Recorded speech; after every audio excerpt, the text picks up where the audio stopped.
望去走路，然后碰到出息，从那个人家搞一木之中该搞基，我们认着边农农要望去走路，望路过下来喏。到刚到古部望去路日子路个老包还摸一度鸟少路日子的。Lung bla te ha lung du cho le plung lại đỡ nửa lúc xuống là màu lợ ha cú bù cho tôi nên cứ tua lợ chỉ hà tu lưu tu giàu số là bố lên sợ đỡ tu cứ nhỏ sau lưu dự dự hỏng tê lùa mua tê phong đỡ lùng thua ha mua ít phong đỡ lùng thua sai phong đỡ cứ sau cho tôi này cứ mua sang để mong ít gì là tiền về lúa giá gì cho tôi này cứ tua lỡ lên bố tiền nụ cứ tôi mua sau cha cho hữu tiền đỡ là lẽ hạt chữ sang tết tôi này cứ tua cho hữu hạt chữ cho ăn lụt chú kế tua hạt tua tê lò sang cho tôi này tua lỡ cho ăn lụt ý dạng gọn lúa giá trị chua tu lỡ lê tên nụ cứ bố tàu ô lù lợ lúa mua chú kế tua hát tua tê bó chú hùn tu tơ luôn tu tơ đỡ do chú kế tua ra ó chua tu cứ chỉ muốn bề sau chú hù không đỡ cứ sau cho tôi nên cứ mua chủ sản để mong ít gì là tiền về lúa mua cho tôi nên đỡ bỏ cho hùng đủ tờ vang chữ chú lúa hà mình hát trên cơn đầu lên hát chú kế giá gì ra cờ giờ về lấy trang nổ cho giờ kế giá gì ra cờ cho họ nên lúc nổ bê thành giá gì bé sáng hà ta giá trị tăng là bé sáng ta giá trị giảm là ta sĩ cái giá trị năng lượng này nó chỉ tàu tăng chỉ tàu giảm chỉ tàu mây chỉ tàu sầu mỗi lúc vẫn chỉ có một cái giá trị cho lúc giá trị của cho dạng mây hay sầu nên nó mà bên nào lúc giá trị是嘞lên là lên gì giá trị tu plong tu cho tên lý nhô chỉ sĩ hữu là sĩ tên nụ tên chữ giá trị cho tôi này ô phê ô ca cứ lo mua cái plong kiện tu tua hà plong hữu chế hà plong thì tu giá trị họ cứ mua tàu bộ phê tăng là lỡ lên lo tàu ngầu nữa hà ta lúc gì phê bỏ lên nó cái mua bộ phê tôi sĩ lúc giá trị mà lên giá trị hàng nọ lúc gì cho nên nếu mà lên tao mô chạy lúc gì đó của nên tu là sĩ có tu khen tao giá trị cho người lên lửa tu dạng cứ có chỉ bao cắn tao hậu sáu dạng cứ lùa chỉ tao qua phê cho có là có cho lên rú lùa là có cho lên giá trị ổn định cứ có bao chua dạng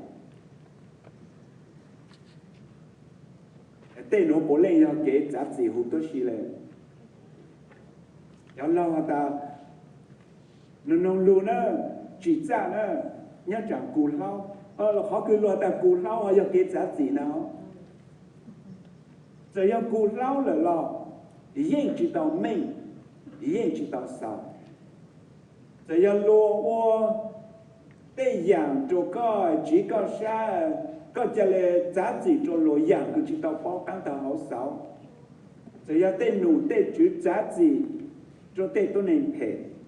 là tu judge tu giá trị cứ nhau số lúc trong yên phê ý dạng lên tu cứ cho giá trị ha khó chở chỉ do tu tốt nên cứ cho giá trị lồng muốn tàu của phèn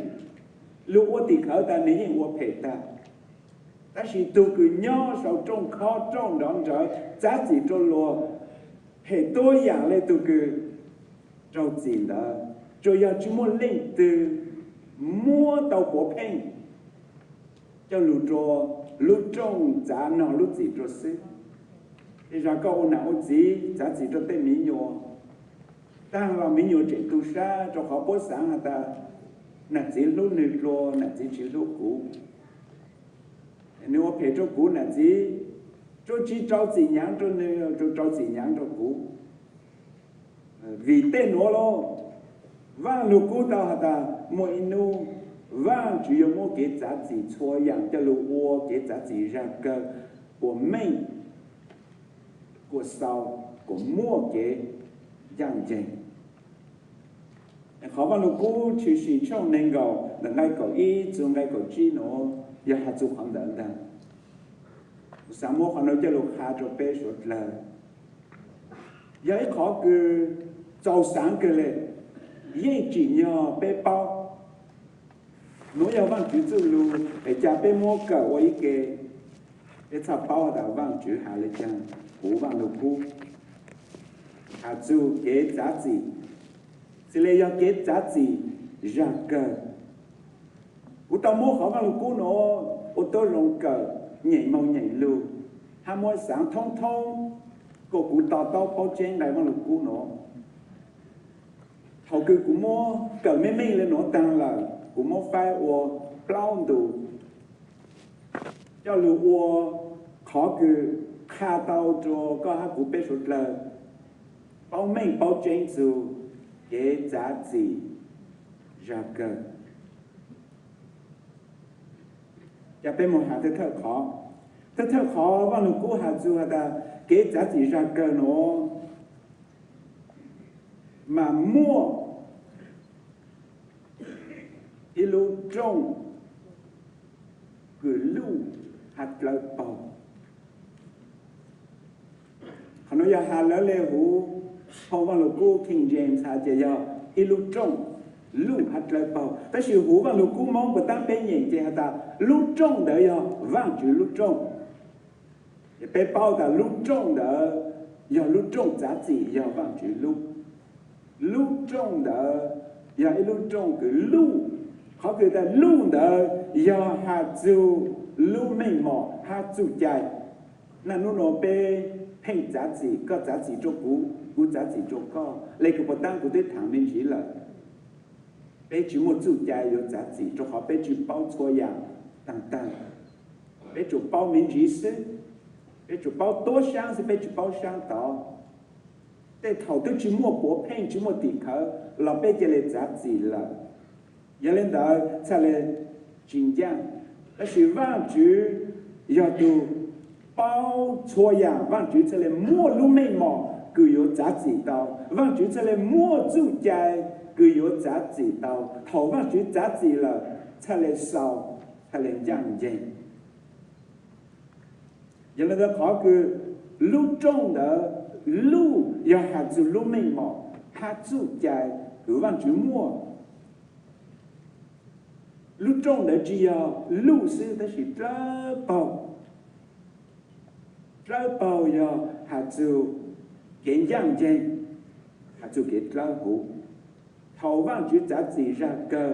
chỉ mua ít khó cứ chỉ养人了忘记giá trị养人hay giờ lên đó bỏng có lên luôn nung nồng trong trang đồ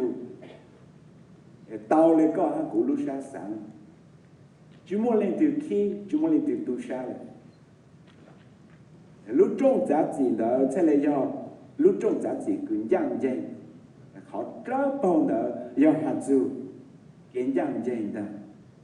那lúc này nó cái giá trị hiện trên chỉ đạo u đạo hạt ta do trở bao cho họ tu giá trị họ tu cứ trâu nó lúc gì cho họ tu đó我觉得其实cái tu cứ nếu lúc giá trị cho lúa cho giờ nếu nhỏ sau lúc họ trồng hạ lúc họ lưu sư nếu phải ý dạng lên tu cứ trong nó lúc gì rồi ra con gông là chỉ muốn lên từ bao cho nên luôn nhau đỡ giá trị của tăng lệ tăng nụ sư ta chỉ tao mình chỉ tao sao vì chỉ tao mình chỉ tao sao lì nu vang chữ mà lệ giá trị ra cơ số sẽ là sao mong sẽ lên giang dành cho nên đó cái giá trị ra cơ bé phụ lúc trong cái vang chữ lúc trong cái lúc hát lâu bao ra nó một lối dạng cái bé phụ hào vang lục cũ nó do hàng ô do tàu phụ sang nó do hàng mỗi sau mấy đánh chết cha muốn đong đỡ tên đong đỡ nó sau lúa vang chữ chu lúa nhau chủ vang lục cũ ấy do hàng hà lên nó ta mua ít tu nhau sau lúa dự trữ đó cái sáng bao hà ta tu nhau sau lúa dự trữ đó giờ lên từ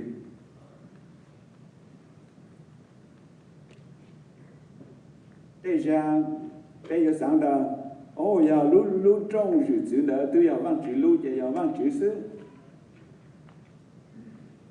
giờ vang chữ vang lên gì tôi cứ nhớ sống tôi chân chân đó cái gì giờ bé bao vang lục cô bé bao vang chữ chú lù rong vang lục cô hả ta tôi cứ nhớ sau lúc trong đó cái giá trị ra cơ chỉ giờ vang lên gì chỉ giờ vang lên tu cứ giờ Giêsu Kitô là lên ngày vang lục cô nhớ hữu giờ hàng trong chi là cái nên cầu trong chi là cái có thì cũng muốn nhìn cho bên nào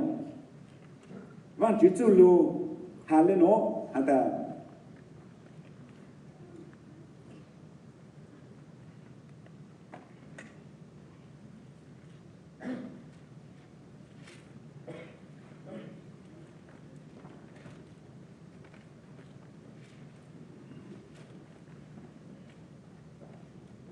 rồi lại cú sau cũng cảm ơn cú chỉ giờ là cũng muốn sai nào trả chỉ giờ cho con trái nhập làm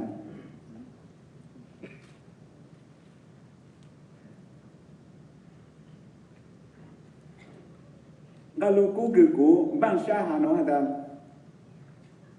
chỉ giờ vang lên chỉ có ô tô giá trị đó là vang lên tu giờ tu cứ có giá trị vang chữ mỗi lúc mình mong đợi cho vang chữ lên tu cứ giờ Giêsu Kitô lúc ô tô giá trị ra sao số kế giá trị sẽ là mình sẽ là tăng mong sẽ là giang dây sẽ là tàu lớn trở lên lúc sáng sáng Giêsu giờ tu mình nhớ giang hát giờ tu trốn chúa trở lại vào lục cố hàng tu mình nhớ giang giờ tu cha cứ sa mùa lớn lên một sự kỹ chạy chỉ giờ tu cứ tua thanh sao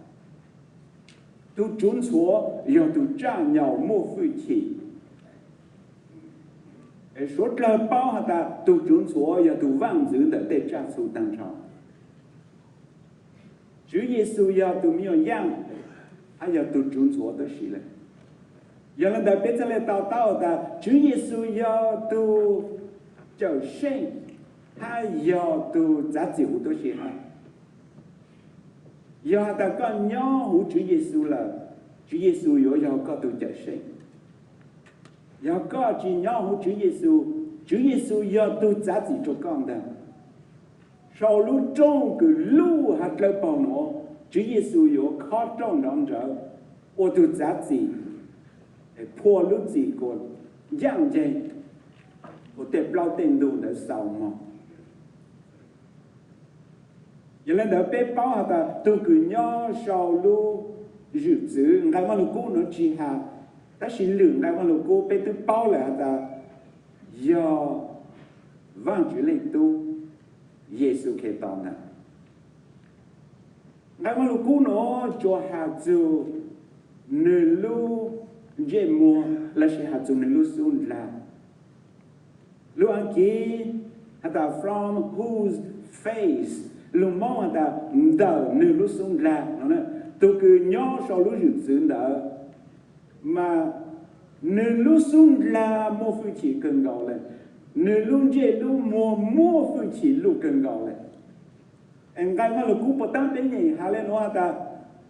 lung bla té hà lung du cho lên lung lại đợi nửa lúc xuống là chạy tàu lên chăng lung bla té chỉ là chạy tàu hà ta giờ lại ăn cứ bé chú lại ăn cứ bé chú mà mua là mua tên rõ cho xong đồng mua dễ mua rõ tạo trong họ bề ta dễ số bộ một lệ hạt chữ không đợi giờ luôn là tên mong hạt ta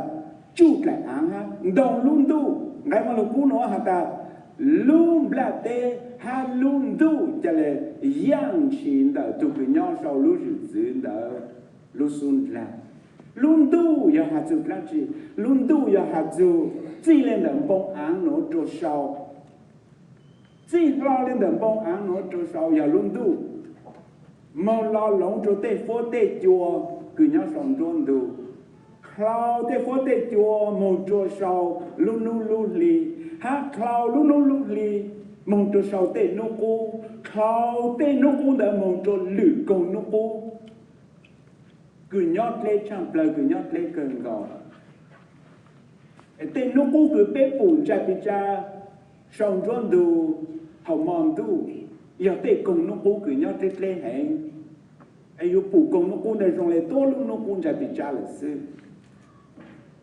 chỉ lo lên xong bông ăn nó một dù sau tên nó cũng đã bổ lên giờ luôn tu vâng nó cua ta luôn là té ha luôn đủ nó cho nên yang chín的都个鸟少路日子的送蓝梦luôn记得 there's nowhere to be found chỉ mua họ chờ cái yon trả tàu luôn đủ ha luôn là té nó là rồiอย่างnày có mua trang nhiều công sở khốt luôn bỏ cho bộ bờ bộ nhang chỉ có một cháu trắng công đều bật một nhang chỉ tàu tròn con lù lên là như rong lên là luôn là té khó bảo lên nó chua bảo lên nó ta chỉ có chỉ chua có chỉ khó luôn du lu ha sam bảo lên nó đi tàu nu ha li nu cũng tàu bảo lên nó ta chỉ luôn du ha luôn là té nó có chỉ chua chỉ khó có yang chỉ mong có bảo là hầu cứ tu nhỏ sau lúc trong giá trị ra cơ nữa tin ଯେ một tôi sai luôn tu hà luôn là tê chỉ luôn tu hà luôn là tê nó chỉ là yang chỉ mong trả chỉ tao bây sáng ta luôn là tê nó chua ya bây sáng ta luôn nào trong để chua bây sáng ta tê chỉ lên chỉ ăn cứ quan chỉ cho tê lúc tê chờ我敲着手了，要别想到对，能做更高，有去做呢，有样型的，都跟要说路日子，路送蓝吗？原来的我做别早上个来一想起通，别有弄的，路中杂子路这包的，还莫都个，要说路日子的。要趟桥的，别要的不要路的，老人只要嘞，不要上路，老人只要嘞，不要红不拉带喏，老人只要，做好路路啊路不拉带都样起了，但是背包的只要上路真正，好瞧杂志的只要上路真正。要他luôn du还luôn là tên nó tôi yang chỉ là để chỉ chỗ lăng chỉ là要一可能就空处个只莫lăng chỉ nhỏ họ này giờ này đời bây giờ hà chỉ tao hà ta要khó nữa bây hà ta要khó nữa nó là bây hà chỉ dạng cái nhóm đó để mua bé cho,但是只mua khó đỡ là đó只mua luôn du là chỉ mua luôn là tên là sinh mua thì要 luôn trong luôn giá trị ra bao họ nói tại sáng cái này cái khó ta tu tuột tê nhau ý chàng là trồng một sầu lù nhon đờ tu cứ nhon sầu lù trồng đờ lù xuân làm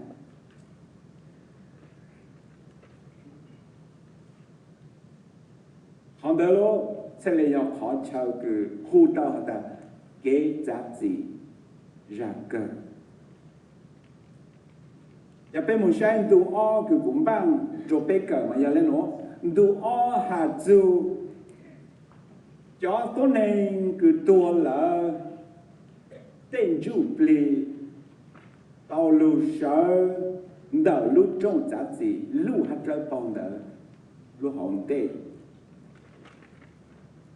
cho nên cứ bố bà một cú nó hà cú cho cá mô nhảy lô mình hà lên nó ta hát cú bù cho tôi nên cứ tua là chỉ hà tu lù tu giàu số là bố lên sợ đỡ tụi cứ nhau sau lúc dự dự hỏng thế lu lu tụi giàu suốt lời lu lu nó hạt dù cho tôi này cứ tôi là tôi bông cho hữu tôi tê là hậu lu khi hậu cứ giá trị thầu cơ tôi tê một sang cho ăn luôn cho cứ tua cho hú hạt chữ là hạt chữ một sang cho lu tua chẳng cho một sang cho lu tua hàng rong một sang cho lu tua hú hông mùa hú vang hú chế lo cho một lò tròn chỗ ăn lò lúc họ tua một sang cho lu thôi lên cho tụi cứ tua là để chỉ mua cái lý gì cho tôi này nó tên chủ lý cho cái lu sợ ta mình lưu dự trữ ai yếu lưu dài cái nó lưu gì của ra sao tu lưu tu giàu thế ra có sáng ta có giờ tu giàu sư có chỉ một phi chỉ trang trí và có những chỉ liền đó lưu trong giá trị đó thế ra có cho sáng ta cũ giờ tu lưu hay tu chỉnh chỉnh lưu lên lưu tu tu phụ hay sai tàu cũ giờ có lưu hay chỉnh chỉnh một đó là có yếu chỉ liền lưu trong giá trị lưu hạt lợi bao bây giờ tao lưu sợ ta mình đã ý dạng con giờ giờ tu tế phèn bỏ lên đó anh có tôi này tên chủ bì chỉ giờ bù chờ chỉ bù lại là tu tế yếu tao lưu sợ đỡ lưu dự trữ đỡ yếu lưu no lưu gì cho tu tế có dạng vậy nên để cha bé mô ô tô rong sáng cha bé mô ô tô rong thẳng chú chó tôi này cứ giờ từ lúc từ giàu xóa lên cho từ số là cháu cứ tua là lưu sơn đó tôi cứ nhớ sau lúc dự trữ hỏng tê sẽ cháu tôi này đỡ giờ lên từ bây giờ chỉ bao lông bè là chỉ bé mô cho cả một phái tàu hả ta cháu tôi này đỡ giờ cháu nó cũng một phái của chi họ tôi này ta thơ họ tôi này giờ cháu tôi này cứ ô cho ô chủ sai chỉ tàu vàng chứ cháu nó giờ cháu cứ ô phê ô ca tôi này đau ngã chế gì ô bao ôn đồ hậu lệ hậu cháu tự ra yếu bỏ ô kiến gạo kiến rau kế phê kế ca nếu mua sơ ô của chi của chua nếu lúc nên cho lúc phi lò ô kế phê của bùn đông là sự cháu nó giờ thâu cho cứ tuột lôi một bông chủ tu tê một sang cho lu sơn đã lu trong giá trị lu hạt lợi bảo họ thì giờ cho tôi nên giảng dạy bây giờ tôi này cứ lu nào lu gì lu cứ lu ti bây giờ cho tôi này cứ sang để chỉ ô phê chỉ ô ca chỉ ô bao chỉ ôn đồ chỉ tự ra chỉ yếu bỏ bây giờ cho tôi này cứ luôn này chỉ ra còn nhiều bây giờ cho tôi này cứ chạy hàng lột tê sứ lột tê mỏ lột tê chờ nói giờ cho tôi này giảng dạy là tôi là yếu tàu lưu sở trong đời lưu dự trữ lưu hạt lợi bảo tôi dạng còn nói là cháu thì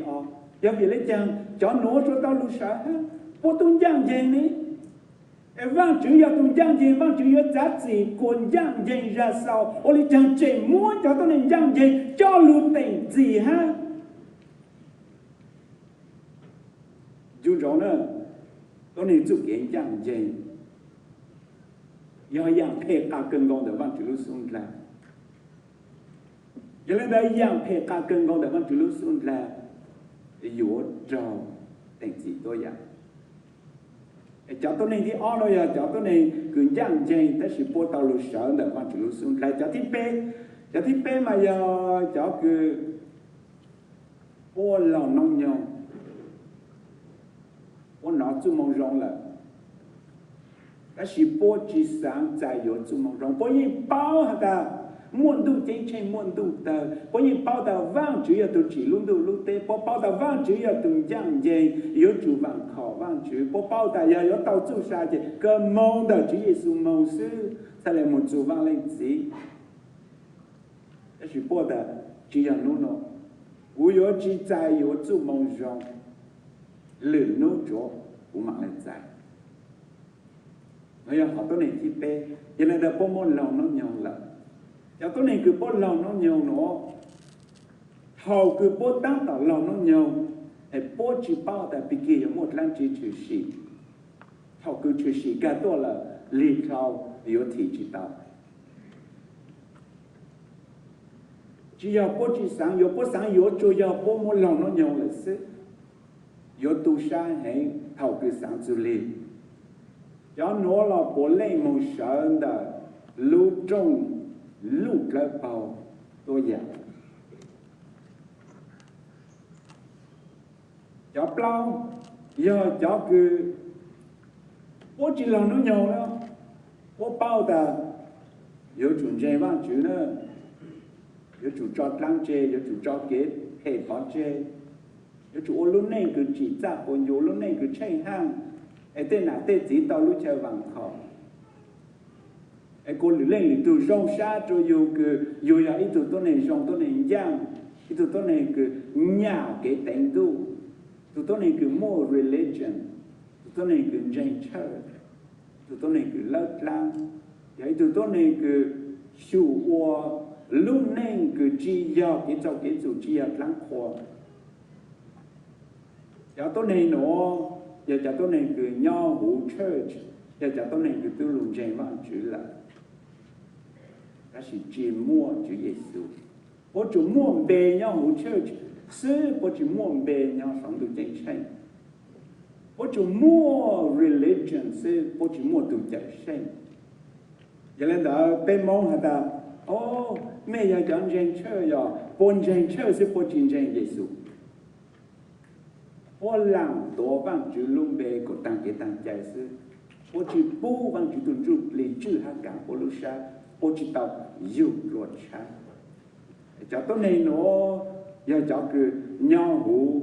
cháu bần gen. Cháu tốt này nó, giờ cháu tốt này giang gen, cứ lộ tê phử hát sai tao. Ta sĩ vang chữ bùa ta cháu tôi này nó giờ cháu tôi này cứ mua cái đánh tu sự chỉ mua tu chữ tu cháu tôi này nó giờ chọn gen chơi sự chỉ mua Giêsu ở bộ tu chữ chợ sen chơi hú vang chữ phong đỡ chỉ mua bộ tiền về là tu sát cơ cái vang nhớ rằng cháu tôi này nó giờ có hai cụ rồi họ bây giờ cho tôi nên chơi chơi, bây giờ cho tôi nên mong chơi, bây giờ cho tôi nên cứ na nút tôi bây giờ vang chữ hồ lô chơi, bây giờ cho cứ ô vang chữ để lấy tiền nụ hồ lô chơi nè. Cái phang nhớ rằng bây giờ cho cứ tàu mong sợ nè, lú trong lú hạt lợn bông nè, cái thằng đó có là chén cũ là chén hả ta, ô chẳng có lú chú nó, ô chẳng cũ lú chú nó, do vì lấy chẳng chỉ sau bố của bên mua Hà Nội có nấu cũ của nấu có họ tôi này thích chi giờ cháu tôi này cứ chỉ tao nói rồi chú mong rong nên nói chú mong rong rõ chẳng thông cảm đủ lên là giờ nhà giàu hú số tông chùa hú TV hữu internet YouTube ở nhà giờ hùn đỡ là chỉ cho missionary mong trở tới chờ khá chú mong rong bằng dây nhớ chùa khó tu trang tờ chú mong rong cho số là trở lên đó là mỗi ít cha yên chế chỉ tao nó chú mong rong giờ làm gì lên cho tối nay cứ chỉ tao nó luôn chú mong rong là bố yên lưu sơn đờ lưu trong lưu trở bằng đờ tôi dặn đó ra mấy giờ sáng đó chính trang chơi là bố bây giờ ta bố tôi chỉ tao nó lên bố chẳng cho tỉnh gì cho bố giờ bố nó là bố chính chơi mà tỉnh gì sao lấy gió giờ chỉ tao nó cho lên cho tỉnh gì mà sáu vàng chữ bốn trang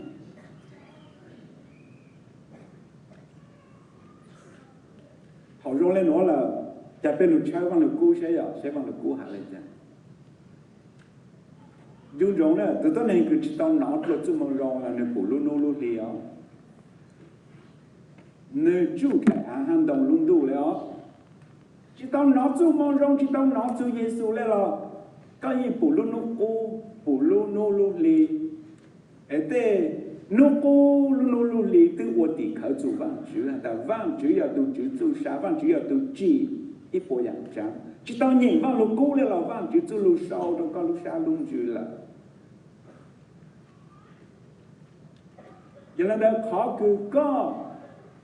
chỉ nói chú mong rong đó chỉ có phủ luôn lì cái chính trình vang chữ ai có lúc xa hà tu bị tờ cho có đã ô lên nó chỉ rong ô lên nó chính ra ai có chỉ nấu có lúc xa hà vì vang chữ chú lúc sau chú có lúc xa luôn chữ là họ nói sự giàu mua cái cho một sơn đó lúc trong giá trị lúc hạt lợi bao vang chữ yo giá trị cho có ra cơ giờ là ô tô có hai cụ bé cho cứ giờ chọn dây bây giờ tàu mò sa bây giờ tàu lú búa bây giờ tàu mong khá chú mong rong cho búa chỗ nào chỗ gì chỗ cứ chỗ ti phong yên đua dây là chỉ để tối nay cứ bé ô lên nó ok cứ nó cứ hậu tạo tại company rồi cho lên tàu từ chỉ tàu nó chú mong rong cho bé khá chú mong rong cho búa cái cổ búa lì anh tàu chú sa tôi dạng số búa thế này chỉ tàu mong sơn đó lúc trong giá trị lúc ha lợi phẩm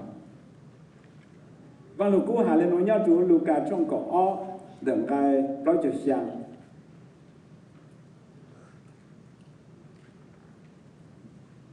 hà lên nói hà ta tu tu khai cứ bao nhiêu tu chữ lúc xa là ta chỉ nữ chỉ ô lợi lệ tu chữ sáng của nữ ô tu tu khai là yếu mang bạc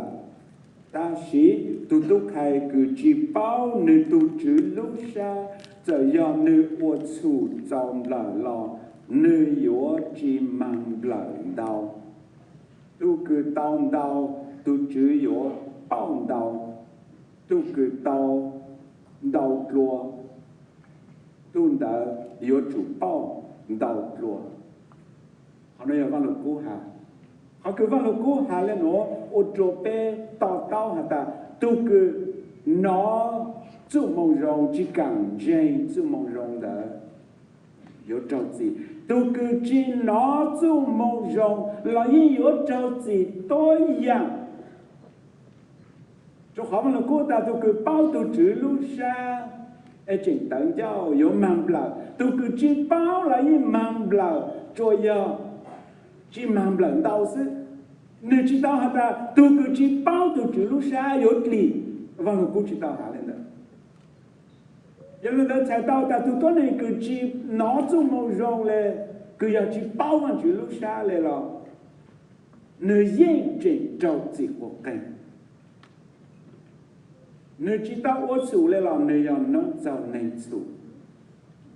nơi chỉ tao uất chủ lên là nơi yêu hữu kế chủ giờ nếu có kiến giang là kiến giang giờ dạng phải cả gần gòn được văn chữ lúc xung là chỉ tao chạy đã bé sáu文章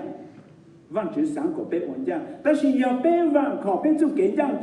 mong tu kiến chân khó kiến giang的phải cả gần gòn được văn chữ lúc xung là giờ lúc đó có chỉ tao bao văn chữ có chỉ tao nói chung một容易ra来了có yên yếu trâu chỉ tôi dạng có yếu tao sơn đó lu trong lu hạt lợn bò mua chỉ họ cái này cứ vang lục của ta tu lu tu giàu suốt lời cho lục bả của bé tạo tao lên đó họ nói là cái giá trị ra cơ nên nó bé giá trị mà tu cứ bé mua tàu của pay mua tàu tê mua thì khởi lục tàu sản nên là mà bé nhà nhiều giá trị tàu trong này xử lý tu bé như chuyện làm lên đó là nô cứ vang chữ giá trị cho lên cho tu lúc tu giàu但超只好到那种有路上的，把这路送来。主耶稣要对鸟少路中杂志路的，主耶稣要杂志养人。我们就照顾主耶稣要对杂志养人，哎，对老电动的出来扫盲出来打出来命，我叫别个都背。ดูเป้ยิ่งย้อนถึงไกลก่อฮะมายอลูคือหาเล่นน้องแต่มั่วดาวพงดาวหลงมนถัวถ้ามั่วก็อีพงดาวคือหลงมนถัว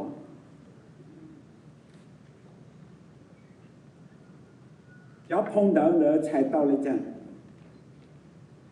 就这个他的要碰到了门徒开不路。chỉ要碰到cái mua cao vấn đề cha,要碰到cái mua thua khép một lúc,要碰到họ xài tao họ ta cái giá trị ra cơ chỉ mua năng chỉ có mong bảo tao, chỉ mua ý dạng cái có mua cha gọt con con tao lên cho ý dạng yếu chủ môn thua ta mình lúc trong lúc hạt là bảo cái giá trị ta lên dạng gì vang lục cú hà lên nó hà ta chỉ muốn dạng trang chỉ用bảo ta họ vang lục cú hà lên nó chỉ要vang lục cú hà dù lúc giờ cứ vang chữ giá trị học cần的lúc trong lúc hạt là bằng的那lúc nó mà tê cái cả tê dạng cứ nhon gọt quăng gọt chỉ muốn lên từ bù chỉ muốn lên từ bao chỉ muốn nu ở trong môn thua ta vang lục cú ye hà ta mua lên đó vang chữ có giá trị cho tê cứ muốn bỏ cha nhon gọt quăng gọt là lão lê tê lục hà trong gọt o đợt tay gọt bao nó yang cái cơn gọt là trong cơn gọt u phong đỡ tê lục hà nó cũng muốn nhìn cho bên nó hà lên nó hà ta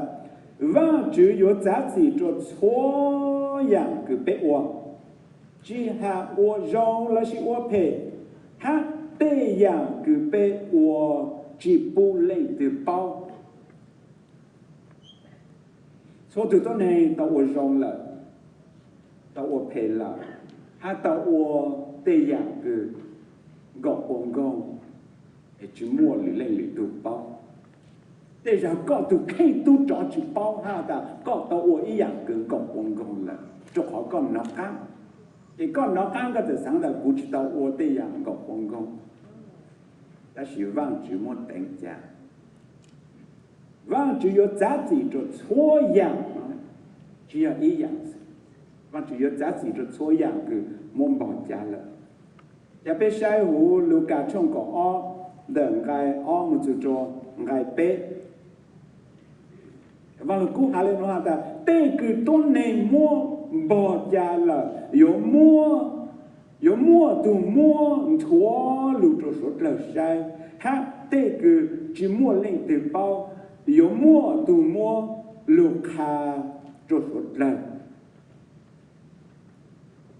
chỉ mỗi dạng有mỗi giải tàu nút nó có giải tàu mình chỉ giải tàu tốt là但是nút đó错碰到错好多事摸到佢有我把頭地球有摸到地nút đó cho把頭地球你有特長個係大家到我人個講講個到我陪luôn là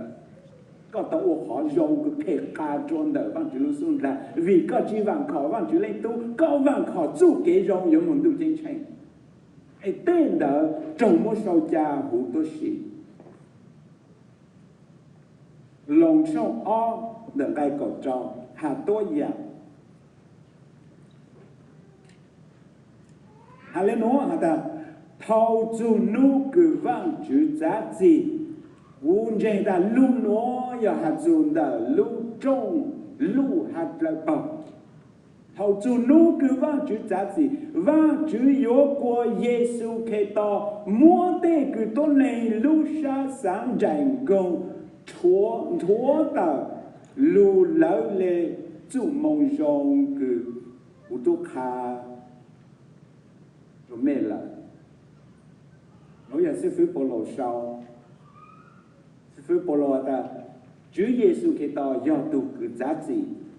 hầu lúc xưa cứ vang chữ tình chế Chúa Giêsu mua thua yang thua lu đó xí lên bây giờ vì lên nó vang cũng sẽ hàm mấy ta muốn đau phong đau有trong môn thua hàm mua ít phong đau là有trong môn thua đau phong đau giờ đây cứ tôi này uống gạo đây cứ tôi này uống phê uống cá chỉ mua lên từ bù chỉ mua lên từ bao em mua giải tàu ít nhận tu ấy chỉ dùng nôn đau ở trong môn thua lục khá lục lâu tôi xí đấy mua rồi ít phong đau giờ phong cứ sau giờ cứ mua sáng để thở một ít gì là tên về phong đau là ở chủ mua thua ha to make sure của tuần thì ta lên từ giờ tụng làm hay lên từ giờ tụng tàu lên từ giờ tụi nó mong tụng chơi chơi lên từ giờ tụng cứ yếu bóng tròn tụng ta văn chỉ chủ double check chơi chọn đông đỡ cứ ô tỷ khởi bỏ thơ mua bộ phê ta có tao ô phê là vậy ra nó văn chỉ chơi phong đỡ cứ chú sa sẽ có bộ môn bề nhau chú sa văn chủ sai chọn đỡ là nó thua dạng từ các ông công chủ tăng都是嘞văn chủ sai phong cứ mua bề giờ cho cứ mua sáng để một ít gì ở chẳng có phong bề giờ lên đó văn chủ yếu nào lúc gì cho con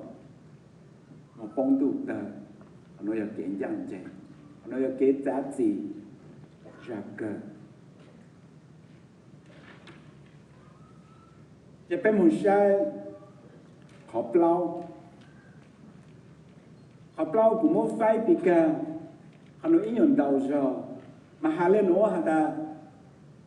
ยอเก๋คือว่างจืนอกันรู้จีละยอเขาคือว่างจืจัดจีไอ้ข้อจ้องร้อนเดือดสาวจ้องเลยล่ะว่างจืจัดจีเลยจังนอนรู้จีเลยจังอย่าไปจากมันยิ่งกลัวสิเลนเดินได้ก็เป็นมันจะตัวก็จีโนยาต่อชื่อสีช่องในก็อีคือประตังเป็นตัวโมช่องในก็คือประตังเป็นตัวโมใหญ่ละกูจะการยิ่งกลัวหาเลยเนาะฮะแต่เล่หัดซื้อสั่งแต่ตัวในคือตัวจะหัวหัดซื้อจากการรู้จู่เก๋ตัวหัดตัวเตะรอสั่งจากตัวในตัวเลยจากการรู้อีอย่างก็lúa giá trị cho chúa tu lấy lệ tên nụ cứ bố tao ô lúa là lúa mua chú cái tu hát tu tu tê bỏ cho hùn đủ tờ luôn đủ tờ nợ do chú cái tu ra ó chúa tu cứ chỉ mua bê sau cho hù phong đỡ cứ sau cho tôi này cứ mua chú ra để một ít xí lỡ tên bê lúa mua cho tôi này đỡ bỏ cho hồn tụ ta bé phụ lô lô cái ta bỏ cho hồn tụ ta ở ra chịu cho cái văn học cũ nó họ nó do nó lúc gì cả rồi cho tôi này cứ lưu sơn ta lưu trong lưu cái bao hỏng đê vang chữ mua bộ bỏ cho hồn tụ ta cứ do cái tuổi ra họ giờ giờ tu tê là有trầu mua bỏ trầu hồn tu tờ tôi nhận cả giờ ta bé sai vang lục cú vang chữ ổn giang dây cho họ thòng đỡ chỉ học vang chữ lù hạ bé lú gì cho bé nào họ vang chữ thua phong đỡ mua của phen mua bỏ thâu tỷ khởi ta bé tao ok là ta bé tu khen giờ tu cho ăn tự gì bé tu khen giờ tu cho ăn non lúc gì cho bên đầu vang chữ xuống lại giờ ta biết sai hồ vang lục cô lòng trong cọc bao nâng cái cọc y cọc o chỉ ở vang chữ hà lên lô tụi tôi nên cứ một sáng là vang chữ lúc trong giá trị nên cho ăn hàng này tụi khen lên đóจะเป็นมันยังไงมันลูกกุ้งเด็กก็เสียอะไรเนาะลองช่องเก่าเปล่าหนึ่งได้ก็อิ่มจุก็อ๋อฮะแต่โจขอว่างจื้อจู่ลูฮะแต่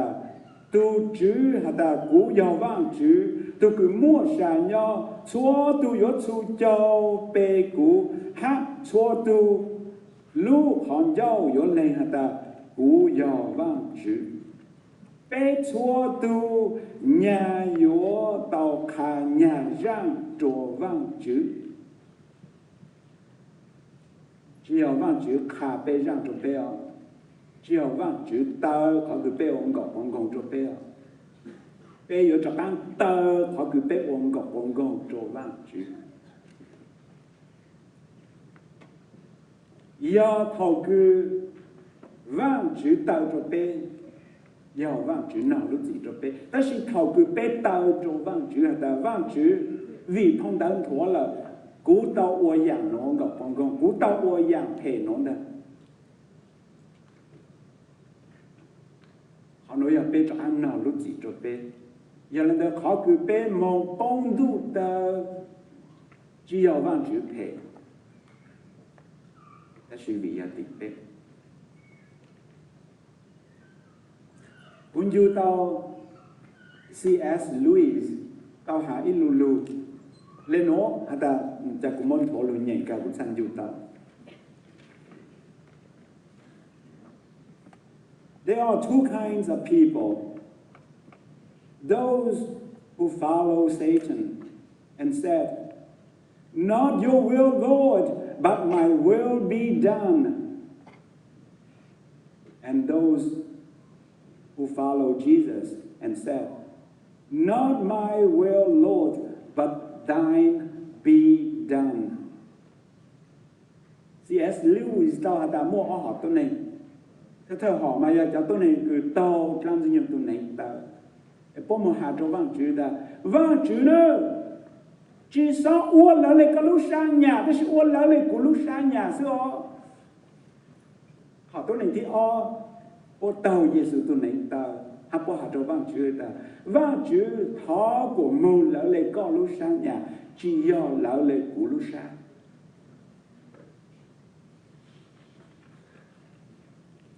giờ là đã nụ cứ vang chữ mua tôi này cho lúc sáu ta mình là vang chữ lúc trong lúc rơi bầu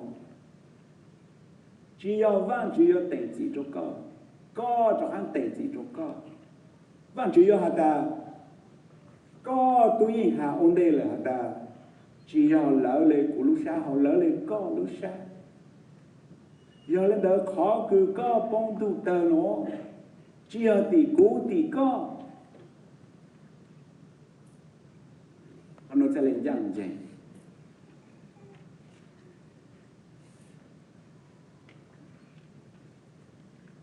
cho biết sai lu cứ hà ta bỏ chủ đủ tờ vang lục cút sáng của bé bao mấy sao tao yêu kế vang lục cút tao bá sẽ lùn đủ tờ nợ giọt làm chi vang lục cút hà lên nói là lùa mua chủ kế tua hà tu tua tê bỏ chủ đủ tờ lùn đủ tờ nợ giọt chủ kế tua ra bên sáng有给他都做的养都的bên mong nhìn bao rộng chủ luôn都做的下来了thì chỉ帮đông đỡ là mong kế chạy trang khổ mong nhìn hạt dùng đâu cái lẽ hạt dùng都做的mong hạt ta都做的要họ chờ cho nhẹ要họ chờ cứ chạy chạy khen đủ chẳng tên khoa ya lệ cú lệ bao nó chỉ tăng chế ô tăng căng hậu chỉ tăng chế ô tăng chỉ cho một bu hay giờ bố tàu nó tàu hậu miễn chỉ bu hay giờ bố ổn định cho tập tu tuột tê là để chẳng nó có lỡ cá một thì ô tăng căng nữa ô tăng chỉ nữa bu hay giờ bố chỉ trái thành khề đấy cho một chỗ bố sang 也别想到哦，要路都多得找你无领导，都多得样都得那咯。但是网络股下来喏，下的摸都多得下做几多包做很多的，佢要几多少哦？要领导被包了的，都多得知道样都的，做几多知道样都的。lúc đầu là lúc cứ有mua lù tỏ căng cứ lúc trong lúc hạt lại bao cái giá trị cái nó chỉ tăng là mạng lệ bông trộn đủ tờ cứ do lúc tốt tốt đây là bông tôi xí cái tua là bông tôi xí cho tôi nên cứ lúc hai giàu cứ sở tam này lúc trong giá trị đó là bông hủ tôi xí cho hủ đủ tờ do lúc bằng số tờ cứ lại số tờ lên phẳng chỉ xin chữ bị do luôn kia là the lake of fire thì bên yên chỉ một chỗ càng yếu tao tao hả ta lake of fire rằng chỉ vang là cú thế này làm gì hả ta lúc bằng số tờ đó do cái tua ra vang là cú hàm men bảo lên nó ô cho bé bao ta cái giá trị ra gần đó cho tôi nên cứ trồng nó lúc gì cho yêu một trái lúc gì cứ nhang chẳng là chỉ nhang lo lệ chỉ trái cần kề tạo tu tổ tê cứ giờ nhặt lên cút lên bóng tu chẳng tên hoa hay cho chọn nhẹ hôm đó giờ tu tổ tê sự ta chỉ hùn tu ta hành chuẩn đàn đồng bóng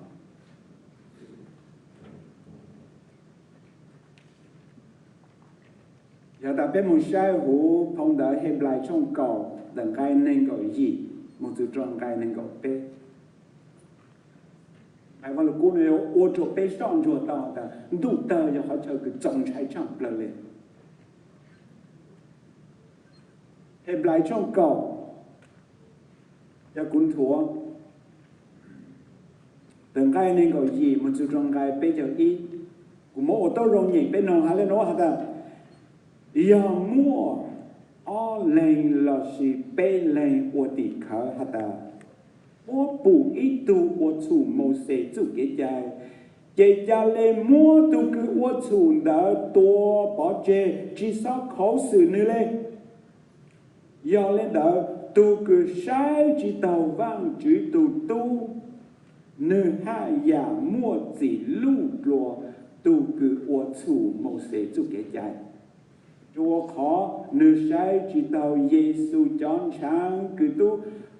chúa nữ để kế chủ của nữ ua tàu tôi này rong lỡ lệ vang chữ chủ cái chạy cha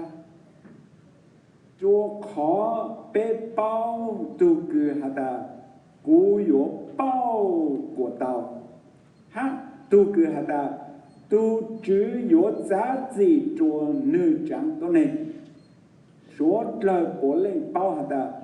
tu cứ bông cho hữu vang chữ tu cứ mua xa nhau lưu sĩ tê tu đã yuan trai更高 lên họ nhiều vang là cô cứ cũng nhìn chọc lỗ nó hạt chú tôi này cứ chủ mô xe chú kế trái cho tôi này dĩ sẽ lại dành vang chữ hãy tôi này cô mua vang chữ chú kế trái cho bố luôn nên cho nu mong tu có bố trợ của luôn nên cho vang chữ tàu có mê vang chữ một chữ kế trái nữa cho mô xe mà một chữ bố thì bố cho lên hùa tại giờ mô xe kế trái thì lớn lên mô xe kế trái giờ có ô chủ em mua ó lên bê lên ua tàu tỉ khởi ua tàu bỏ thơ ta có gì tàu ô chủ lại ta sẽ tàu ta bố mua tàu tê lại ta cái lô chỉ khẩu sự có chú sa này lô tua có bỏ chê cho họ có tàu trồng nó lúc gì lỡ lên màu xe kế chạy giờ lên đó lúc cú mua họ nói cho lúc bé cả cho kế giá gì đờ lúc trông cứ lu hạt lại bảo hạt ta giờ màu xe kế chạy tu giá gì nhá màu lên đó mà tu cứ sai chỉ tàu vang chữ lên tu cứ giờ chữ Giêsu kế tàu anh tuột lên chúng sông đông có liền chọn sáng tàu lúc thấy tôi này lúc sau tàu lúc gió 对给主都是个摸对给主的主，个摸主耶稣讲长跟做个对给主的主体中做的，都挪移佛，只要很个哟，到那路子，只要路子个么多把这事，但是要路子个帮助度的，要一路子个娘保人的。nhắn trôi lại bông tu tuột tê lu ăn kỹ hata hell lu kili hata Hades lu mong hata tu tuột tê tư cho nhiên bảo lên đầu tới sĩ vang chữ yếu nào lu gì của cho nhiên của phê trôi lại một tu tuột tê ha yếu luôn đủ tờ cứ hu hata kế tu ra ó mua lo ít lù cứ vang lù cú hàng đờ nó hàng mê mê cứ vang lù cú chỉ hạt giờ luôn đủ tờ là sĩ kế tua ra ó vang lù cú hạt giờ và chữ lù sĩ tề của cho ăn nhảy lo số trời bỏ lên bao hạt tu cứ bông cho hú vang chữ tu cứ mua sa nhau lù sĩ tề tuôn đỡ yuan trai cơn gò lên vang chữ thầy tề yếu bỏ có cho hồn tu tờ giờ ta có giờ tu nhớ được vang chữ lu si tề trong trái này vang chữ yếu cho lại có cho hồn tu tờ cứ trên phê cho tu tu tề hả anh nói mà cú nó hàng mấy cái ta lu cứ bỏ cho hồn tu tờ giờ hàng dù lúc gì nhắn bộ lên chả chỉ nhắn rồi là một nhau tu tuổi tây là hả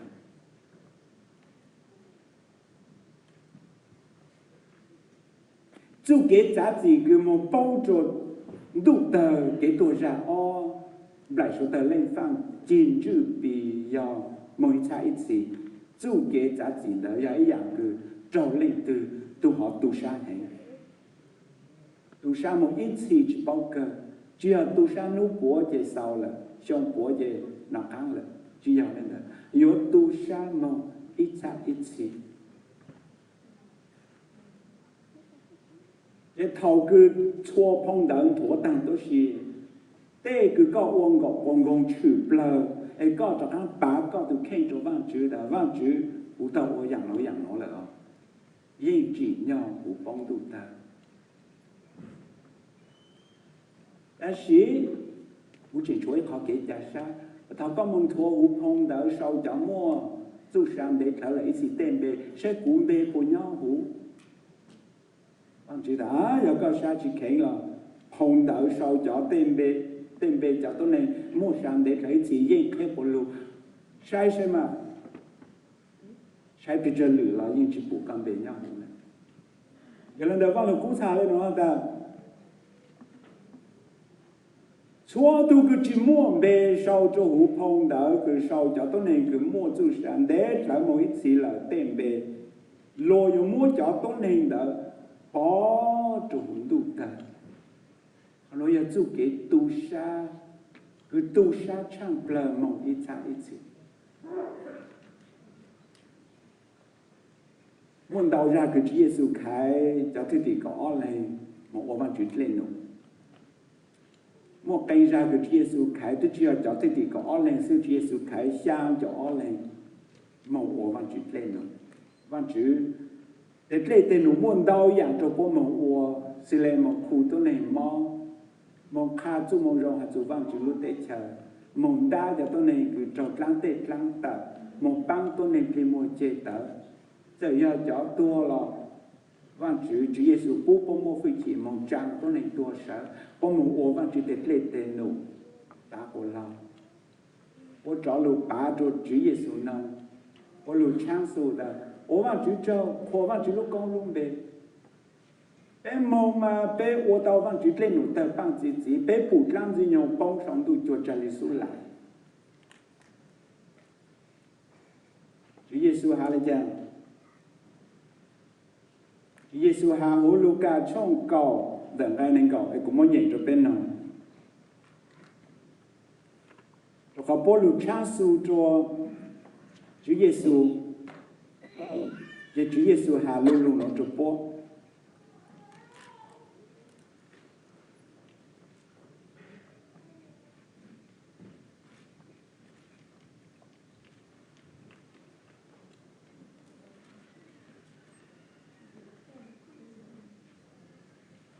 Luca trong cầu đừng ai nên cầu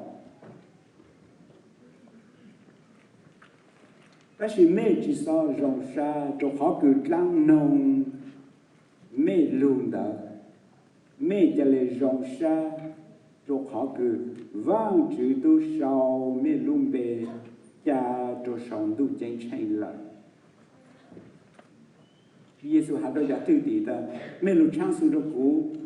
mà cho dạng mê bá mà dạng lên mê rong xa hiện họ cứ mê đá tàu lăng tạo vậy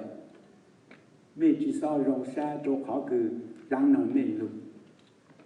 cái sự cố khai cho mẹ ta vì cố khai mẹ mà ô tàu văn chữ tết lên nụ tạ củaเราmẹ cho lên rong xa cứ mẹ mua luôn bề sau cha cho sống tu chân sinh là sai tàu đàn thua phong đảo cứ sau cho mua sản để khởi chỉ tên bề mẹ mua bề nhau hụt xịt xuống khó nói là họ cứ mẹ rong xa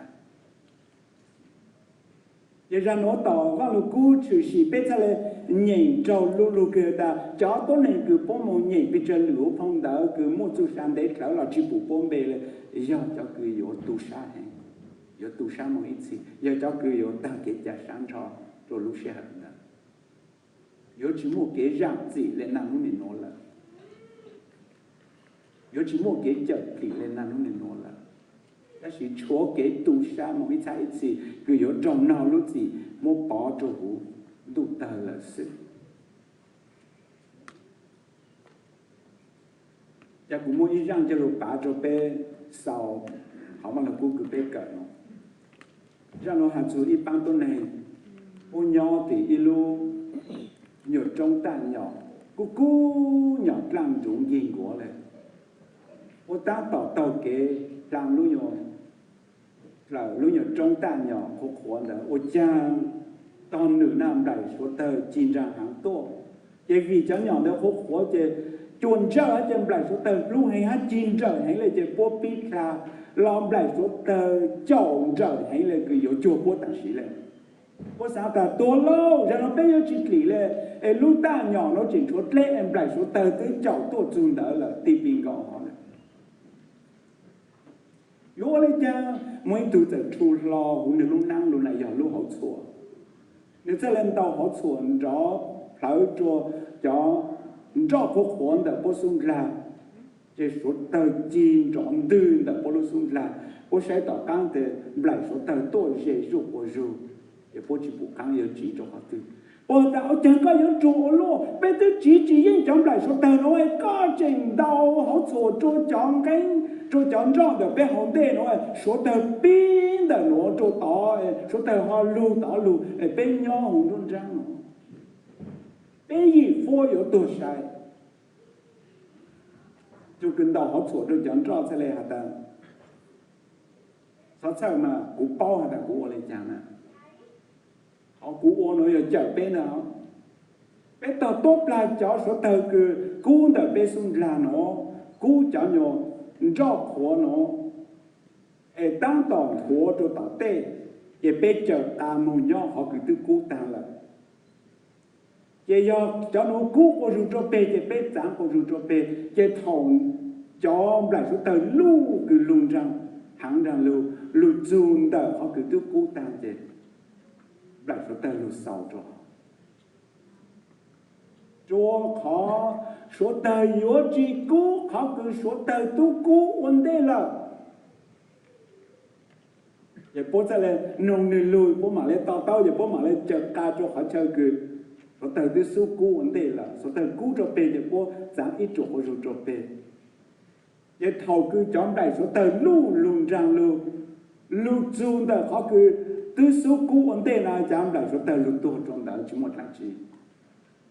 vậy bố sợ tôi yêu hụt lợi chứ cho số tờ cứ cũ vấn đề họ cũ cho bê là xưa bố nhỏ hàng danh nhang sinh muốn ruộng trang trong lại số tờ từ cũ rồi tỷ tệ chỗ khó lại số tờ từ cũ họ chẳng đã là mà lại số tờ chỉ trọ tăng cũ họ chẳng đã ý rằng gì Chúa Giêsu tu tròn đại số tờ cũ là giờ lên đó đại số tờ yếu chỉ trọ tăng cũ Chúa Giêsu gì do bên nhau của Chúa Giêsu bây giờ tìm lại số tờ giờ cũng nhìn cái mà là cũ nhau lòng trong gì là cái ý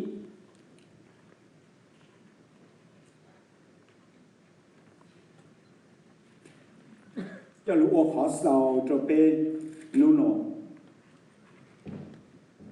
hay là nói là nương nó tu cần chú Giêsu Kitô cùng với Chúa sa tuân đạo yếu chỉ trâu giá trị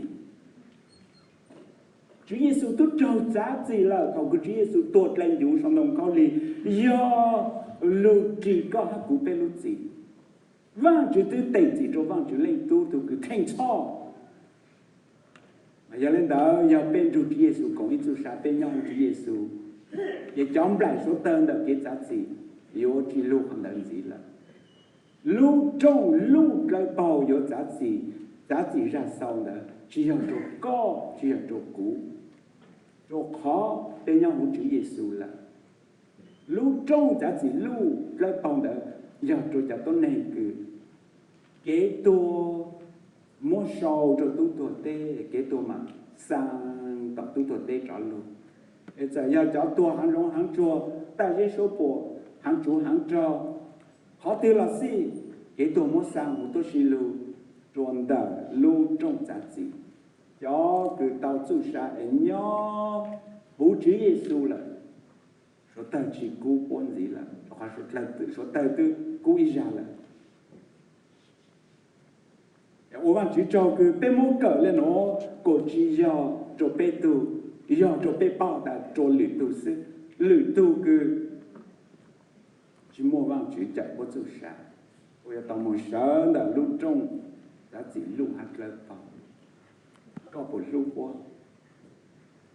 耶稣ก็路波也卡住某人，原来在这里某在不做啥，原来某卡住某人做波。我容易爱讲累个都啥了，这里蒙来累了做好餐。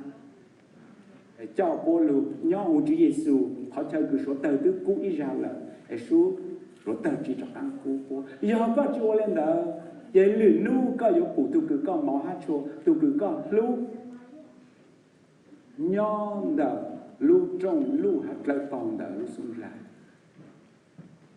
这个到做啥，不忘就路得吃浪去。yếu tố có sao còn làm chỉ sao bố của mua lần đó thảo văn chỉ phòng có mẫu cho bé cứ văn chỉ chú lô hàng này bé mẫu cỡ lên nó sao bé chú kể gì của bé chơi cú sao văn chỉ để play tên nó thảo văn chỉ phòng có mẫu cho bé sốt là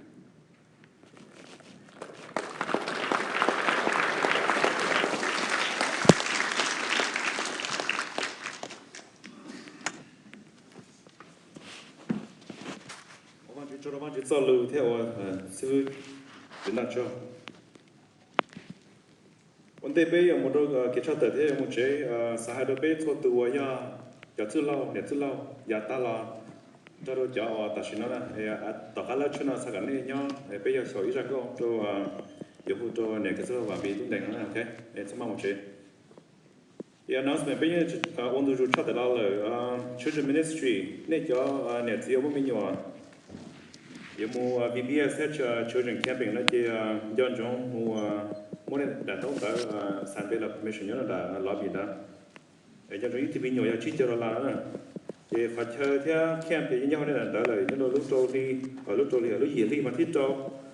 tôi mà thích còn là VBS children camping giờ August có ý một chỗ có bên nào đó big Sandy camp youth retreat na some youth correction tôi bây giờ youth chúng ta biết là hay cái này lúc chỉ là cancel nữa, retreat chừng mua nữa, thì nó lúc chua thì mà thích cổ chi, một chỗ chua thì cổ xa đấy đó, thì mình chỉ nên tu youth pastor tu in charge của đấy. Sau này funeral, sau này kết thúc mà bây giờ xã hội biết là Jadi nusa dia bila na yang mati lúc August ini kau cuan aja saga petso tu tuan aja kan salian yang tahu kan ni hadu tan tua. Nusa dia mati nengkau aja yang tahu saga nak kau. Jika kau tan tua ini apa kau yang okey na. Nu mati nengkau ini je yang mandi na yang jadi jatuh tahu lah saga ni dah. Okay, nhớ tôi là cái chart thì nó là legacy thế rồi nhớ là highway chỉ cho east chapel nó thì chúng tôi nói take the whole thing so it shouldn't be a problem. Yeah, I wanna lấy chuyện ni bây giờ xã ở chỗ lý này cho là ba sẽ tôi lúc sẽ mỗiวันnày giờ bây giờ chạy cho nên chỉ là bây giờ nên chỉ là không hay xã là ba là nên cũng muốn chỉ sư phụ là lepas satu ni ni tak kepat kan, ni jaya saya ambil demi nyok lah nyata tak lebih tak dia hantar tu na. Dia nu Wednesday tu na tu nanti na, jadi lebih cuma apa anything going on outside of parking lot lah. Dia lebih cuma kia taman juga saya boleh as usual nama. Dia aku dia cuma ci ya dia long hati lebih malah chat dan dia lalu nanti tanti tu na. Okay, dia lebih sesuatu juga tu taman juga macam macam thì bạn chứ cố gắng cho được nó bạn chứ bây giờ bây giờ nhau kịp được cả cố gắng nó bạn chứ có sao được thì bạn chứ sao lúc xưa bạn chứ có thì được bây giờ em họ toàn sẽ cần có thì bạn chứ các bác ở bây giờ chỗ khá đó nó có đủ thì bạn chứ nó bây giờ chỉ sẽ chỉnh sai bạn chứ bây giờ có cho có sao được các bác ở bây giờ muốn nên là cái đồ đấy chứ thì bạn chứ bây giờ biết sao đó bạn chứ cần phải nhau bây giờ có cho bây giờ một chế bạn chứ thằng đó bây giờ sao ok thì bây giờ trả chế là yang một điểm thì bạn chứ có cho nó đấyถ้าต่อไปมันจะเรียกว่าชุดเทคนิคจะยังโมเดลหนึ่งยังโมหะเดี๋ยวมันชุดก็จะชุดนั้นเป็นที่ไหนเป็นประตูแล้ววันที่มันชุดก็จะล้อมันชุดจะเป็นตัวเงาเก็บไปก็ดู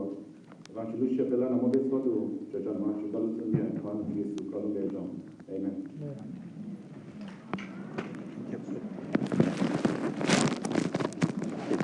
โอ้มันจะยังไงมั้ง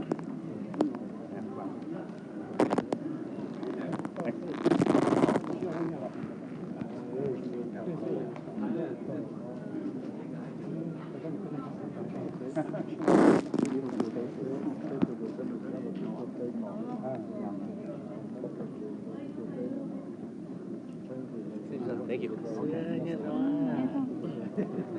Hey, Fred. How are you? Good to see you. Oh, thank you. I see your face. Did you guys have a good time? It seems like Hey, something good. very good. Oh, Want to talk? Ja, want to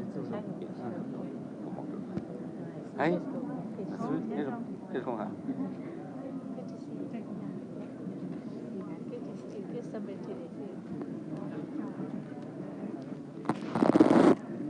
ok, cô lên đỡ mà.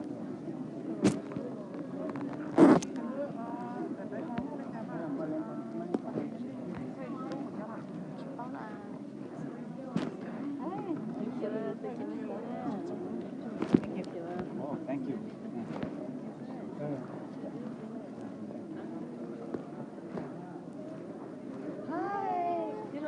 Nhớ rong Good to see you. So where are you heading to now? Another back to trip Church of the Way. Over there.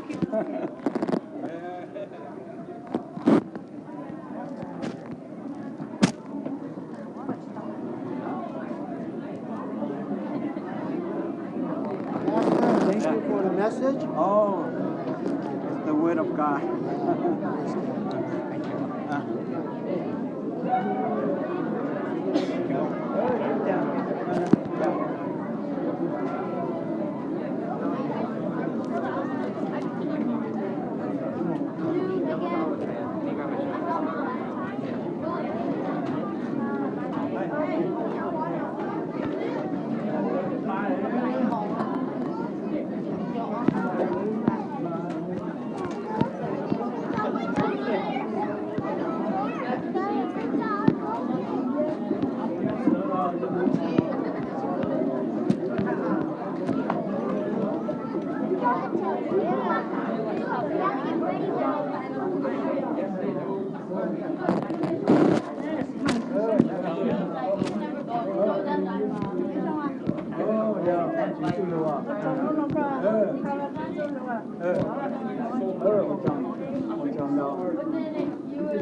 sẽ xuất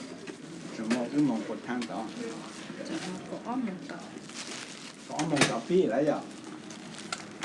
có ít mong sư phụ đi rồi có ít mong ship phí là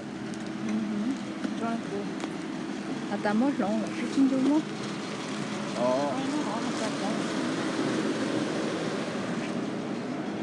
oh ya là the ultimate miss about 1 hour là vậy nè yeah we missed tên chấp bút là vì last time mình xin last time mong chú đó ya ít mong bút sa lá họ ta xin nói ya có mong tao mình chỉ xin nói bút tao lá mà yeah mong